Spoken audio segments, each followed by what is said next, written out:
Hello, welcome back to my world of stuff. Hope you're all well. First of all, apologies for anybody out there who may have, by any remote chance, been waiting for some new content lately. It's been a busy week or so. I've had a bit of filming, a few days filming on a project which took quite a while to do across 3 days. And I didn't do anything much last week. I had one video ready to go, which probably will be up by now. A recent film review. I'm easing back on content a little bit because certain things I've decided to knock the Halloween tapes on the head. You will have probably noticed that already because it's not been one for a week or so. They were getting very, very poor analytics in terms of views and things. I thought there's not much point if people aren't going to watch these things. There's no point in me recording them. So the Halloween stuff clearly was of no interest to people. So I'll just press on and do other things occasionally. There'll be a review of Black Adam coming up on the weekend, and of course new Doctor Who coming up soon. Still will be a couple of things coming, but it's going to be a bit more random. I will, however, continue the Blu-ray tapes because I quite enjoy doing that, the Blu Ray Files. In this particular episode, I'm covering E and F.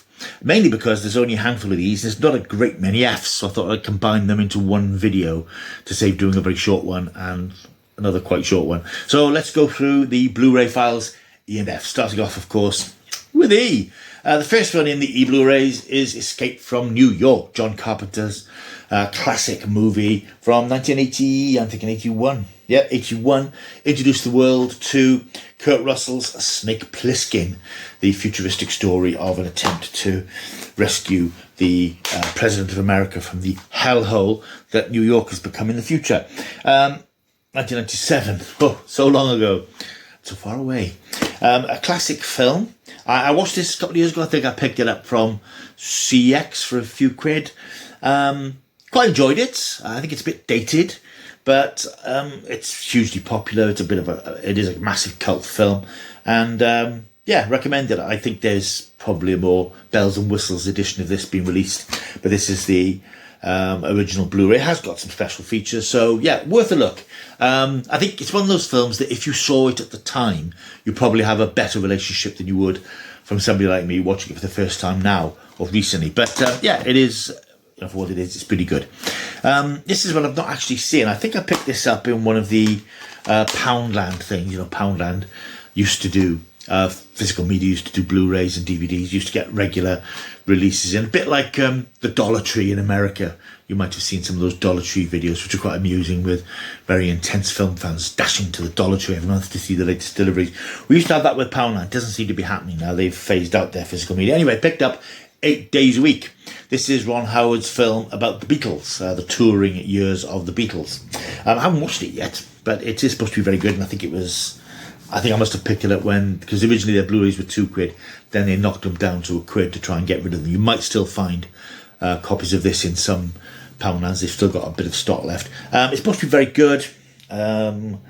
Nearly 2 hours. If you're a classic Beatles fan, I'm not a massive fan of the Beatles. I was more of a Monkees boy, unfortunately. But it was a historical document. I'm sure it's very good. And one day I'll probably watch it. Another classic film. It's funny with some of these classic films from the 80s. They are not necessarily the films that I necessarily would regard as personal classics. This is the anniversary edition of E.T., Steven Spielberg's classic story of the extraterrestrial. This came out in 1982. Of course, it was a massive phenomenal hit. Massive phenomenon.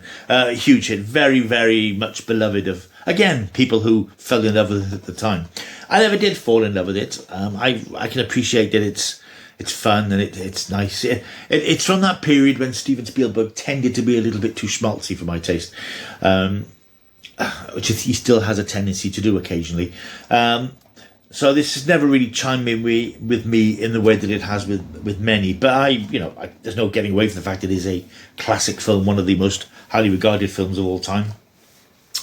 And I haven't watched this again. This one I've not watched for years, so it's probably due a rewatch. And if and when I resurrect my retro movie classic series, this will probably get another rewatch. That's E.T. Also on the E's, we have, quite timely, because on the day I'm recording this video, this has just come out on a new lavish box set edition. But this is the original Blu-ray release of Alex Garland's Ex Machina. This is a really good film. From about 4 years ago, I'm thinking. 2015 or 7 years. Good grief. This is a very intelligent science fiction film. Alex Garland's films are very challenging, very demanding. If you've seen Annihilation, which he released a couple of years ago, which went straight to Netflix, I think it was, and Men, which came out this year, which is quite disturbing. But this is a very good. It's described as an instant classic. I'm not sure about that, but it is a great science fiction film, starring Oscar Isaac, Domhnall Gleeson, and Alicia Vikander. It's a story of a very peculiar form of artificial intelligence created in a laboratory environment. It's really good, very intense film, but really very good. This is a nice little thriller. I think I picked this up fairly cheap a couple of years back. Eye in the Sky, starring Helen Mirren, Aaron Paul from Breaking Bad, and the late Alan Rickman. It's a military intelligence story about the effect of a drone strike, a drone operation to capture a group of dangerous terrorists in Nairobi. And it's very tense. It is very intense. And it's a very good film. I haven't seen it for a while. I said again, I think this was a CEX pickup. That's the E's. So you see, would have been a very short video if I've just done the E's. Hey, let's go F. Okay, into the F's. There's a few more F's. This is another classic, which I picked up probably again in CEX a while back. This is Michael Douglas in Falling Down. This is one of those classic films from 1992. Terrific performance from Michael Douglas as the lead character. I was always disappointed with this film. Well, was disappointed when I saw it originally, because it wasn't quite what I'd been led to believe that it was. It was supposed to be the story of a man who'd had enough of the modern world. God knows what he'd make of the world now, half a decade, a quarter of a decade and more later. He'd had enough of human nature and people and society as it was at the time. This, remember, is all pre-social media, and he just snaps. He's caught in traffic. He can't get to where he wants to be. He's frustrated, and he goes on a rampage. And it was originally sold as a film about, could be any man who just rails against society and the way that it frustrates him, which it is for the most part, but it sort of fudges it a little bit because it depicts him as actually somebody who's on the edge anyway because of things that have happened in his life. And that's pushed him over the edge. And that sort of takes away from this sort of social realism, if you like, of the film about a man who's just had enough of the modern world. He's had enough of the modern world, but he's already had enough of his life because of other things that have been going on. So the sting isn't quite what it could have been in this film, but it's still a very, very good film. It is a great performance from Michael Douglas. Highly recommended film if you've not seen it. Directed by Joel Schumacher, of course. Next we have... I've only got the first in the series, this, because I wasn't hugely impressed. Fantastic Beasts and Where to Find Them, the first in the Harry Potter spin-offs, prequels, whatever we're going to call them. Look, I'll put my hand up and say I'm not a massive Harry Potter fan, which will come as a bit of a surprise when we get to the H's. The whole Wizarding World thing, I just found it a bit twee and a bit simplistic, and I could never understand how adults got so wrapped up in it. So I tried to read the books and I really couldn't get on with them. To be honest, I don't think they're very well written. So I've never really properly understood the Harry Potter phenomenon. And I'm very pleased that kids got into the books because I think it's important for kids to read. But I couldn't get the adult appeal at all. And I've never really bought into the world particularly. It never struck me as particularly exciting. So, and I saw this in the cinema. It was okay. Fantastic Beasts, Where to Find Them, the first of the series. And of course, they've gone downhill box office wise since then. So whether there's going to be a fourth one, we don't know. It's a good performance from Eddie Redmayne. But I'm not invested in that world. So, I don't care about muggles and mibbles and whatever they call them. All this stuff, it's kid stuff to me. This is a slight guilty pleasure, and in fact I've only got the second one on Blu-ray, I'm discovering, which is quite odd. There's a lot of talk at the moment about Marvel's forthcoming slates of films, Phase 5 and Phase 6 and so on. And one of those titles to be released, I think Phase 6 probably, is Marvel's take on the Fantastic Four. We've had two versions of the Fantastic Four. We had the terrible Josh Trank version from a few years ago, which we will not speak of. But we had this, Fantastic Four: The Rise of Silver Surfer. This is the sequel to the original Fantastic Four, which is, as I said, I'm a bit surprised to see I haven't got on Blu-ray. This came out in 2007. It was a sequel to a film which came out a few years before the original Fantastic Four, which did really well. And I like this. I like these films. I thought they were quite nice. They're sort of nearly Marvel quality, in fact. I think they had that sort of lightness and excitement that Marvel has, but obviously not done quite as well. And it really well cast with Ian Griffith as Mr. Fantastic, Jessica Alba as the Invisible Woman, Chris Evans, of course, who went on to be in some other superhero film, I can't remember what it was, as the Human Torch, and Michael Chiklis as the Thing. I really enjoy these films, and I haven't seen them for a while. I must rewatch them at some time. Very difficult to do the Silver Surfer because he's such an iconic sort of 1960s superhero character. But I think they did it quite well. I think the CGI was pretty good. I quite like these films. I'm sorry, so sue me. This is an Oscar winner, which I think is a very good film. I don't know how rewatchable it is. This won the Oscar about 3 years ago for Olivia Colman. It's Yorgos Lanthimos's The Favourite. The Crown Like You've Never Seen It Before, as it says on the back cover blurb.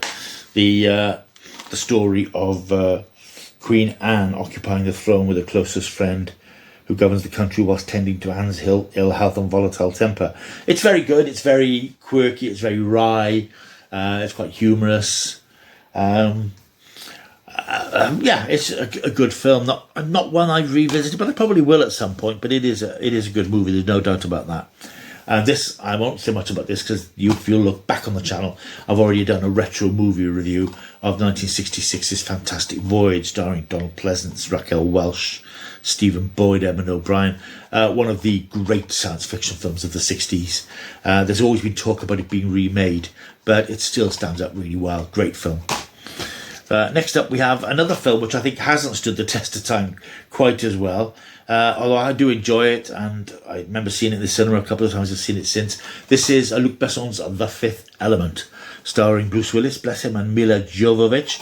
It always struck me at the time that this was a big, mad European science fiction spectacular, which had a little bit of Doctor Who in it, with sort of crazy prosthetic aliens rampaging about the place at an extraordinary sort of universe-threatening plot. Yes, of course. It's completely scuppered by the appearance of Chris Tucker as screaming DJ character, whose name I can't remember. I choose not to remember at the moment.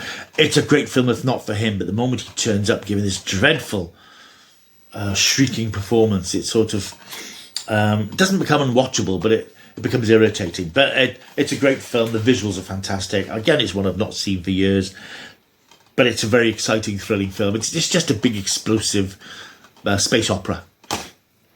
This is another good one I picked up a little while back. Did I see this in the cinema? Don't think I did. Anyway, it's Fighting for My Family. This is directed by Stephen Merchant from The Office and The Outlaws, which was on the BBC recently, which is quite a good comedy drama series. This is the true life story of Paige, born in a tight-knit wrestling family, a fairly working-class family, and she becomes obsessed with World Federation Wrestling, or whatever they call it, WWE, and she wants to become a champion wrestler. It's the story of her desperate determination to become a female wrestler. It's good fun. It's very good fun. It has a guest appearance by Dwayne Johnson. Stars Florence Pugh, who of course has now gone on to enormous success, and of course part of the MCU. Also stars Lena Headey, Nick Frost. A good fun film. If you've not seen it, it's worth taking a look at it. Stephen Merchant, I do like Stephen Merchant stuff. He's sort of branched off quite a lot from his work with Ricky Gervais in the past few years, but he does some interesting stuff. Next up, we have a documentary. This is a great film. I won't go through the massive history of this film, but I covered this fairly extensively for Starburst magazine when it came out. It's filmed in Super Mario Nation, the true story of the pioneering team that launched Thunderbirds. I was going to say it's the story of Jerry Anderson, but of course it isn't really, because it's not so much about Jerry Anderson. It's about the whole as it says, the team that made these fantastic TV series and how they all came about. Not so much about Gerry Anderson. There is a documentary on BritBox, which Jamie Anderson, his son, helped put together, which came out earlier this year, which is a more intimate look at Gerry Anderson, the man. But this is more about Century 21 and that pioneering work they did back in the 60s. It's a nice 2-disc set, which I think is still available from Network. It's a really good and interesting documentary if you're fond of that period of British TV history. Then we have, I do believe I have also done, in fact, another retro movie review on this one, First Men in the Moon. So I won't say too much about that one here. This, of course, goes back to 1964, and it's a charmingly naive story of First Men in the Moon, with special effects by Ray Harryhausen. Really good fun, really good Technicolor, bit of adventure. Next up we have, this is The Final Destination in 3D. Now interestingly, I'd forgotten I had this because I recently watched this on, I think it's on Amazon, and I actually recorded a video of it, reviewing it for the Halloween tapes, but because that series hasn't really worked, I've not put it up. But I watched this. I'd forgotten I had it on Blu-ray, so I can almost do a little review of it now. The Final Destination series, of course, is that classic series of horror films from the late 90s, early 2000s, about people cheating destiny, people who were destined to die in some terrible accident, but because one of their number has a premonition, he saves a group of people, but fate won't be denied and works its way to sort of kill them off one by one. Every film has pretty much the same story. Starts off with a big spectacular disaster scene which people are killed, and then they build up the tension as the films go along then, as you wait for each character to fate to catch up with them. They're really good films, they're good fun, they're all exactly the same. This one is set at a speedway, where a group of viewers of the speedway, this rundown speedway track, they escape death when one of them has a premonition, but as I said, death won't be denied quite so easily. It's a good fun film. I think there's a new one in production or on the way years later, because Hollywood has no new ideas and has to keep going back to the well. But the Final Destination films are just good throwaway fun. This is a good film, slightly more serious. This is Denzel Washington in Flight. This is directed by Robert Zemeckis, about airline pilot Whitaker, who lands his plane after a mid-air catastrophe. But even as he's been hailed for his heroic efforts, questions arise as to who or what was really at fault. It's a proper adult drama, really, which is probably the first one in this lot of films. Denzel Washington, of course, is great, and it's sort of, he, as I said, he's a hero at first, but then the cracks start when we discover that, perhaps he wasn't quite as heroic as we thought. Or was he? Very good film, very grossing film, directed by Robert Zemeckis. As I said, really good, worth catching up with if you get the chance. Another classic, and again, I've done a review of this one further back in the channel, so have a look there. This is the Steelbook edition of the Blu-ray of Forbidden Planet, one of the great classic science fiction films, one of the bedrock science fiction films, and in many ways the film that inspired Star Trek, a story of a group of space explorers travelling to another planet and finding out the secret of the alien intelligence that lurks beneath the surface. Just a great film, and as I said, there is a full review further back on the early days of the channel, I think. Coming up next, we have a bit of bondage. We have 007 For Your Eyes Only, one of the slipcase editions. I think I probably picked this one up in £9 because they did have some of the Bonds at one stage. This one dates back from 1981, one of the later Roger Moore films. Hey, what can you say? If you like Bond, you're going to like For Your Eyes Only. It's sort of just before he starts to go off the ball and becomes a bit of a caricature of himself. Only 3 more to go. This is one from last year, Free Guy.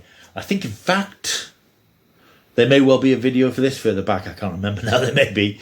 I can't remember if I was doing the channel when this came out. I think I probably was. Ryan Reynolds gives that performance again as this guy who lives in a computer simulated world and decides he wants to become the hero and influence his own story. A great film. It's really good fun. Great visuals. And as I said, if you like Ryan Reynolds, he delivers that performance again. 2 more to go. Another classic here. I suppose this is one I could have done.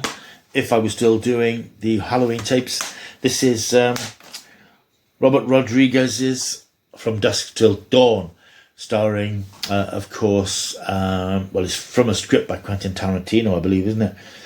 Stars Harvey Keitel, George Clooney, Quentin Tarantino, and Juliette Lewis.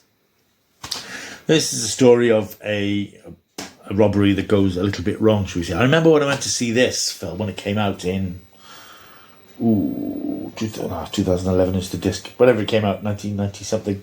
Went to see this with a friend of mine I've been in college with, and I didn't tell her it was a horror film. And when it became a horror film, she was a little bit surprised. It's From Dusk Till Dawn. Such a good film. And the final one is one that I picked up not so long ago for £1 or so, I think, at a charity shop. Probably. I've not seen it. I hear it's very good. It's directed by David Ayer, and I'm not a massive war film fan, but I understand this is very good. The trailer does look good. This is Brad Pitt in Fury. April 1945, as the Allies make their final push in the European theatre, battle-hardened army sergeant named War Daddy, played by Brad Pitt, commands a Sherman tank and a 5-man crew on a deadly mission by enemy lines. It's supposed to be very good, and one of these days I'll bung it on and have a look at it.